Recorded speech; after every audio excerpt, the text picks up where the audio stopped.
जिस तरीके से ये सारा घटनाक्रम हुआ है, सोची समझी साजिश थी और इस सोची समझी साजिश के तहत पुलिस अपने आप को क्लीन चिट भी दे चुकी और जो कंप्लेंट हमने करी, मेरे द्वारा करी गई, मेरे स्टाफ द्वारा करी गई, अब तक उसके अंदर एफआईआर तक दर्ज ना होना ये साफ दिखाता है कि नायब सैनी जी इन सारे लोगों को शय देने का काम कर रहे हैं।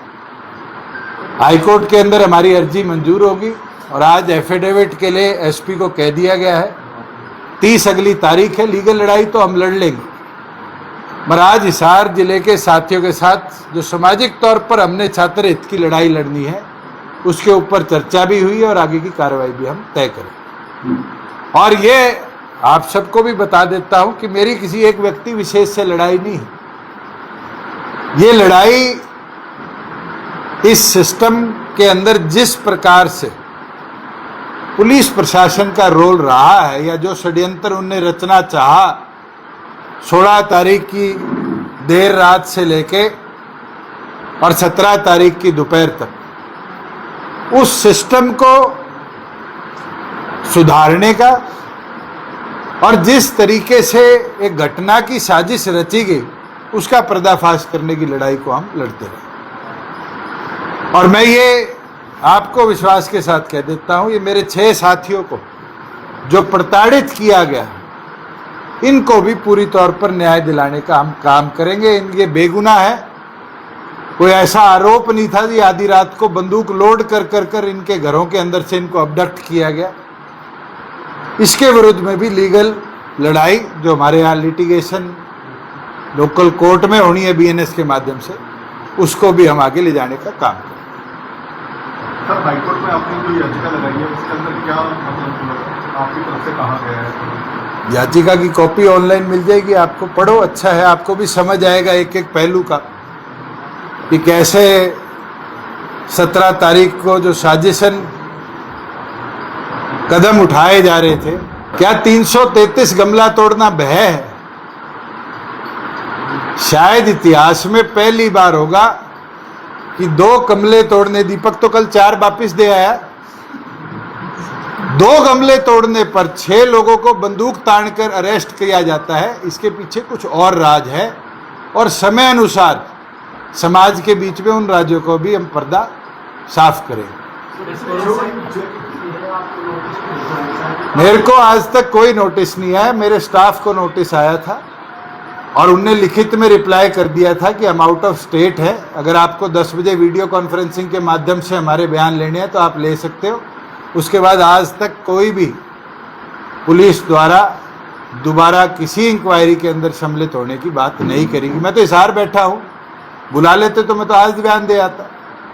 मैंने तो इंक्वायरी बदलने की मांग करी है और उसी के उपरांत आज हाईकोर्ट में चर्चा भी हुई है और एसपी का एफिडेविट भी मांगा गया है। ये लड़ाई किसी बैड कॉप गुड कॉप की नहीं है, ये लड़ाई ऐसे सिस्टम के विरुद्ध है जिसके अंदर लॉलेसनेस है। आप सारे पत्रकार हो, शायद एक को भी नहीं पता होगा कि हरियाणा यूनिफॉर्म कोड जो पुलिस का है उसमें सीआईए को सिविल वर्दी में रहने की परमिशन नहीं है। कॉपी चाहिए तो मैं सतीश को कहूँगा, आपको व्हाट्सएप कर देगा। पेज 3 पर पैरा 4 पे exempted from wearing police uniform clarify करी गई है, जिसमें क्राइम ब्रांच है मगर सीआईए नहीं है। और दूसरी चीज, उनकी गाड़ियों पे काले शीशे और अननोन नंबर प्लेट क्यों थी?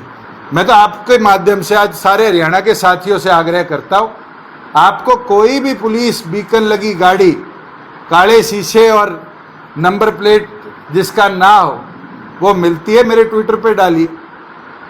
मैं देखता हूं कि अब सीआईए बिना नंबर प्लेट की गाड़ी के और काले शीशे लगाकर क्रिमिनल इन्वेस्टिगेशन टीम की बजाय क्रिमिनल बनकर घूमने का कैसे काम करेगी। ये लड़ाई आज आपके माध्यम से कहता हूं शुरू करते हैं। मैं तो समाज के हर वर्ग से कहूंगा कि ये लड़ाई दुष्यंत की या तरुण जैन की, तरुण गोयल की या जितेंद्र की या दीपक की या गौरव सैनी की या रवि आहूजा की या विजेंद्र राणा की नहीं है।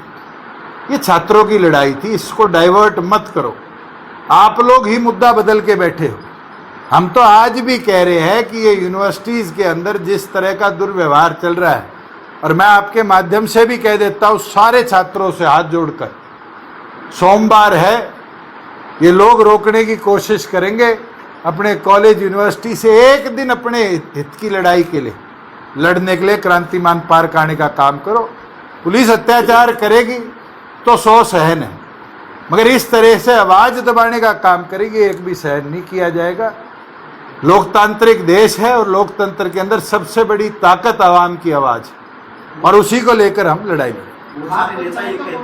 बहुत सारे नेता ये कहते हैं दुष्यंत चौटाला जी बड़े ओहदे पे रहेंगे, सुलझे नेता हैं, उनको गाड़ी से निकलते गाड़ी के पास नहीं जाना। मैं क्यों उतरा आपको पता है?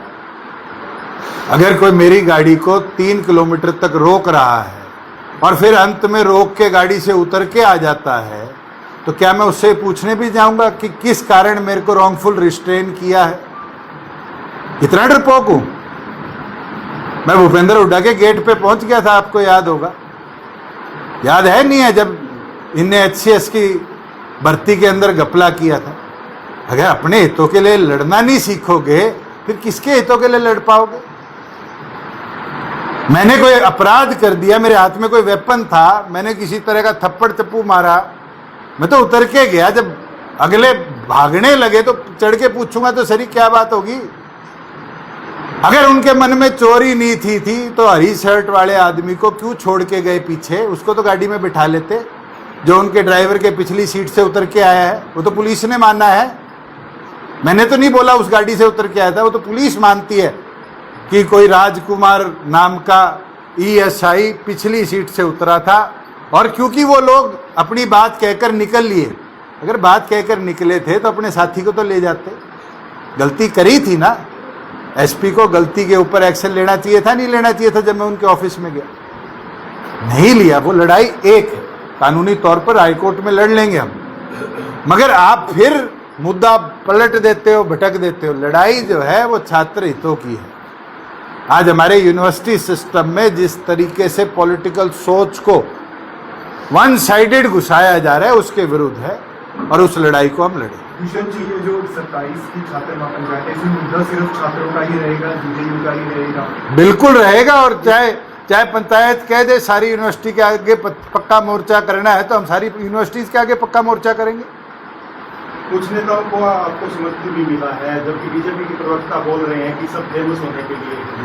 मुझे जरूरत नहीं है चीप पब्लिसिटी की, पहली चीज बता दो। बीजेपी वालों को आदत है, मुझे नहीं है। और मैं चाहे उप मुख्यमंत्री रहा हूं, चाहे पार्लियामेंट का सदस्य रहा हूं, काम कर कर रिजल्ट लेकर ही कुछ कम नाम कमाया होगा। आज आप मंडियों में जा रहे हो, किसी के माइक लगा के पूछ लो 4.5 साल में कभी पीड़ित हुए थे क्या पेमेंट के लिए या अनाज बेचने के लिए? कुछ अच्छा ही किया होगा, जब भी लोग याद कर रहे हैं 4.5 साल बाद। आज क्यों इस सरकार को गालियां दे रहे हैं मंडियों में खड़े होकर? तो मेरा निवेदन सबसे है कि मुद्दे से मत भटको। बीजेपी की आदत है, बंगाल में जाके मच्छी का मुद्दा बना दिया, विकास मुद्दा नहीं है। फिर बीजेपी वाले इस चीज में बहुत शाणे हैं। मैं तो 4.5 साल रह लिया, इनकी रग रग से वाकिफ हूँ।